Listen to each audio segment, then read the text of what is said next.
the first thing you have to understand with regards to trying to come to terms with the conception of the shadow is to understand the idea of persona. And persona is the you that you present when you want people to accept and like you. Often like. Let's say that you go to a party and you're trying to impress the people that are there and you're trying to get them to like you. And so maybe you get jabbed at a little bit and you laugh and you go along with everyone so that they like you, and then you go home and you're bitterly resentful about the way that you were put down at this party. And that's going to make all sorts of aggressive, I wish I could have said, it's going to make all sorts of aggressive and vengeful thoughts sort of flash through your imagination. Well, the first part of the problem is that you were too much persona, right? You sacrificed yourself in some sense at the party so that people would like you. And in the second part, you're refusing to admit to the existence of those elements of you that would have actually protected you from doing that. So let's say you go home and you're all bitter and resentful and you have fantasies of revenge. I mean, that reveals to you the shadow part of you that's aggressive. And the thing is, you actually need that, because if you would have integrated that more successfully into your personality, when you went to the party, you wouldn't have had to let people put you down to get them to like you. Instead of having a face like this, which says, I'll take anything that's coming my way, you have a face and a stance that's more determined and assertive. And if you manifest that properly, people aren't going to mess with you to begin with.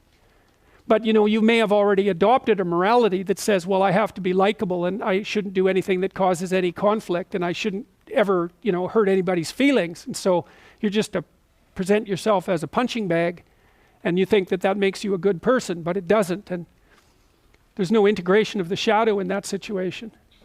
So you see that at the end of the movie, when I mentioned this, when Simba climbs up the rock to take control of it, all the female lionesses bare their teeth and he roars.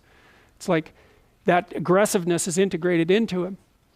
And so resentment is a really good emotion for making contact with the shadow side, because if you're resentful about something, it basically reveals two things. It either means that you're immature and you should stop whining and get on with things.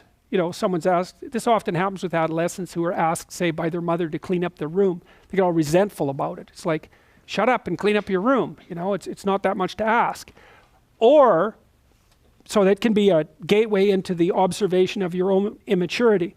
Or it's possible that you're resentful because people really have been poking at you too much and taking cheap shots at you and oppressing you. But what that means is that you've got some things to say that you haven't been willing to say or don't know how to say, right? You can't stand up for yourself properly. And in order to do that, you have to grow some teeth and be willing to use them.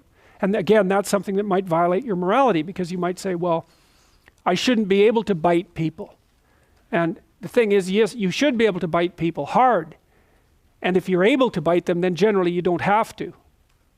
But they need to know that you can, because otherwise, especially people who are badly socialized, they'll just keep encroaching on you and encroaching on you and encroaching on you and encroaching on you until you put up a wall.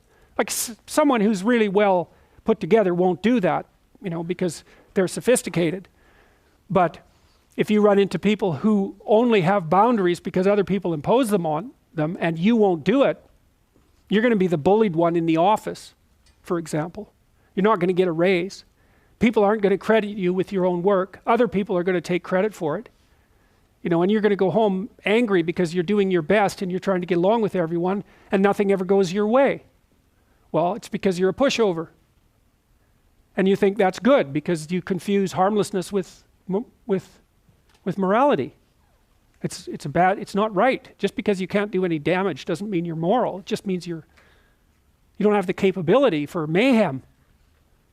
And that makes you a pushover. I mean, the Jungian stuff is very, very dark, It's very dark, because his notion of what constitutes a moral human being is much different from the typical view. He really thinks you get that horrible side of yourself integrated so it's up there where you can use it. Because otherwise you're dangerous. You can't say no to people, and you'll go along with the crowd. And then if the crowd does something particularly pathological, which it's liable to do, you won't be able to resist it. You won't have the strength of character. And so then you'll fall prey to crowd pathology. And it'll be because you're too agreeable with a shadow resentful side that the crowd and its murderous intent is going to act out. So